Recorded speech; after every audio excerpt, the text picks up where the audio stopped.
Gəlin günün ən yadda qalan oyunlarını birlikdə seçək. 9-cu yerə mən Genoa 0 Napoli 2 oyununu qoyacağam. Napoli oyunun son dəqiqələrində coşmuşdu. 8-ci yerə Lens 5 Auxerre 2 oyununu qoyacağam. Fransada müdafiəçilər sanki tətilə çıxmışdı və yaxud da hələ tətildən qayıtmamışlar. Azərkeşlər isə futbol şousunu izlədi. 7-ci yerdə Atletik Bilbao 1 Sevilla 3 oyununu qoyacağam. Köhnə qord xatırlayanlar olar yəqin. Sevilla yəqin ki geri qayıdır. 2 oyun 6 xal və La Ligada liderlik. 6-cı yerə Inter 4 Monza 1 oyununu qoyacağam. Hakan Çalhanoğlu qapıya top yox, sözün əsl mənasında ballistik raket göndərdi. Yəqin ki həmin qola siz də baxmısınız.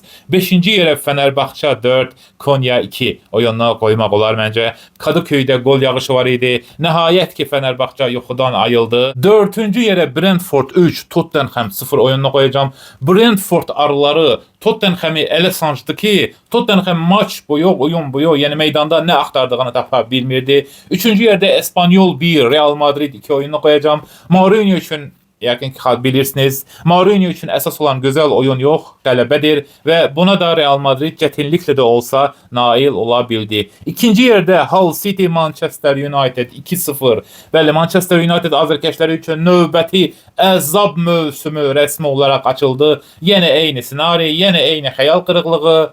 Yazıq, qırmızı şeytanlar, Manchester United azərkeşləri. Birinci yerdə isə Dortmund 1, Bavariya 2 oyunlu. Qardaş, muzeydə yer qalmadı, amma Bavariya yenə də kuboklar götürür. Almaniyada hər şey dəyişir. Təkcə Bavariyanın axşamlar kubok qaldırmaq verdişi dəyişmir ki, dəyişmir. Və siz bizim sıramızla razısınızmı? Reylərdə qeyd edin.